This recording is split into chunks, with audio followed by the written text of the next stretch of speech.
Hi, it's Lois here again and welcome back. Today I'm going to be painting a rocky stream scene in the style of the wonderful Ranson. It's going to be a loose painting. I'm starting with dry paper and a nice weak mix of raw sienna on the Hake brush, and I'm just going to use it to indicate the impression of distant woodland, distant trees. I'm now adding some perylene green. It's a lovely Winsor Newton colour, just to add to the effect of that misty background woodland. Still want the light to be coming through, created by the raw sienna. I'm going to try not to fiddle with it too much and just allow it to diffuse and lighten as it dries. It's now time to think about getting some banks in. I'm going to use this lovely rich Cotman burnt sienna. Sort of reddy brown really stands out nicely against the yellow and green tones. Using the tips of the Hake brush only and quite thick paint, I'm just going to bring in the indications of the distant riverbanks. I'm going to try and leave plenty of white paper so that I can fit the stream in, but also so that it doesn't look too busy and overcrowded. I want there to be quite a sense of space to this stream. Some Paynes grey now, again nice and thick. I haven't added any water to my brush. The brush is fairly damp but not wet, so when I'm picking up the paint, I'm picking it up the tube, almost tube consistency, nice and thick, and able to place it where I want it, nice and dark, to indicate the rocks and banks now and shadows. There's a rock in the middle of the stream there. There's a few more stretching out from the side. I'm trying to keep it looking balanced but without looking too symmetrical. I have a nice strong rock across the bottom left hand corner just to work as a framing device. Just going to soften the background a little bit at the base where the banks meet the trees.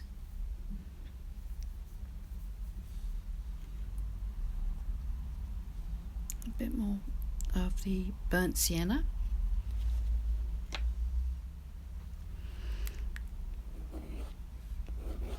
And using the corner of the card, just going to scrape in the indications and impressions of some distant trees in the background, their trunks catching the light. I don't want anything too definite in the background. I just want a sense of it being a misty woodland so that the viewer's eye focuses entirely on the, or almost entirely on the stream. I lost a little bit of film there, I'm sorry about that, but it's just a very pale mix of Paynes grey so that it just comes out very grey, swept in from each side, leaving lots of white in the middle, using a 3/4 inch flat, synthetic flat brush. This is helping to get in the indications of the stream, and we're keeping the look of the running water by keeping it white.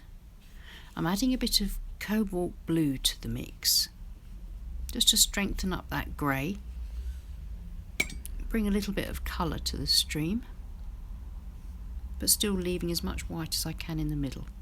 Using the flat brush, sort of side to side, uneven sweeps of the brush, using just the edge so that we get some nice marks that give us the indication of water.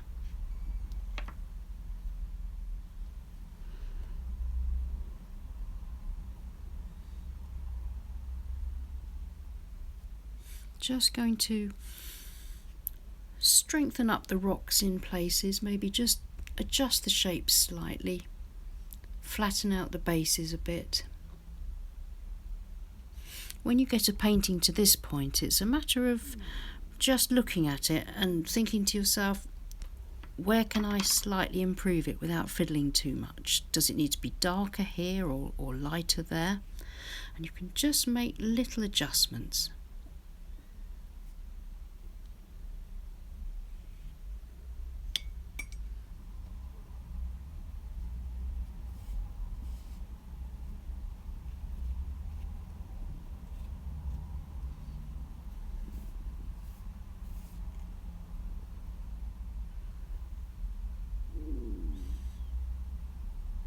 Just a little bit more of the burnt sienna mix, just to bring a bit more colour harmony, because there's quite a lot in the background, so I want to harmonise and just introduce a little bit of that colour to the foreground. Just putting a bit more blue into the water areas, slightly stronger, a little bit more cobalt blue, but be careful because it's quite a strong colour. I don't want it to be bright blue, but just a sort of bluish grey.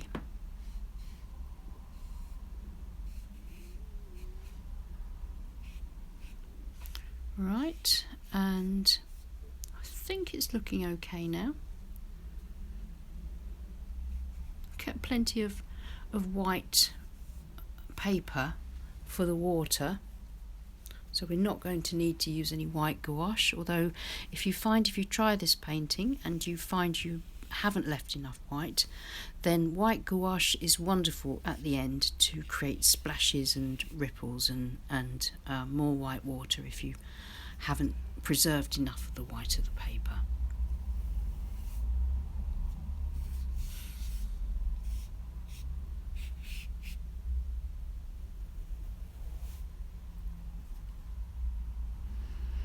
Right, it's almost dry now, and I think just as a finishing touch I'm going to paint in a few stronger trees, mid-ground trees, across the background, so that everything that I've painted previously is pushed back and recedes into the background as the distant woodland.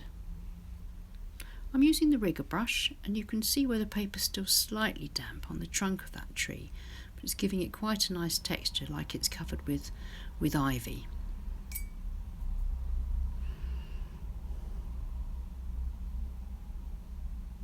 I'm going to try to keep the shapes of my branches slightly different from one another, so it doesn't all mirror itself, so it doesn't look like the same tree painted over and over again.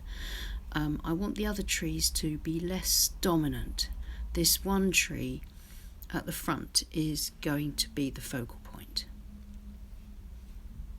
So I've changed colour from Payne's grey, now I've changed to burnt sienna, and I think that this will just add a bit of interest and also increase and improve the colour harmony, as we've used burnt sienna quite a lot in other parts of the paintings. I also think it introduces some light, or more light, into the background.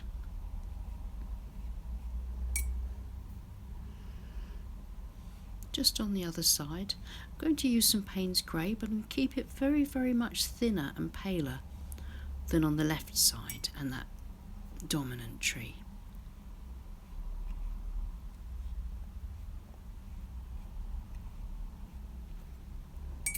If you go in too dark, you can always wipe a little bit of the paint off if you're quick enough before it dries.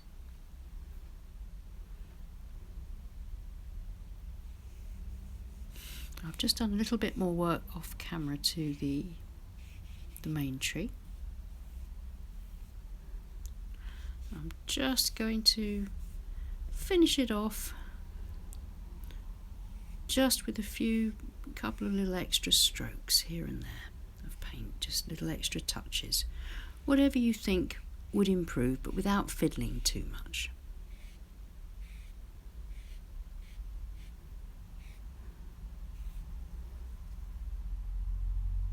And here we have the finished painting. I hope you like that. I think represents or gives the impression of a tumbling stream, a rocky woodland stream, and very much inspired by the marvellous Ranson. I think the distant trees work quite well. We've got a few layers of them there, and the rocks act as a really good framing device for the piece. Well, I hope you'll try this painting and let me know how you get on in the comments. And of course, if you've got any questions, please don't forget to ask. And if you'd like to see more videos like this, then please take a look at my Patreon group. We've got a lovely group there, and you may want to join us for $4 a month. Okay, thanks so much, and I'll see you next time. Bye for now.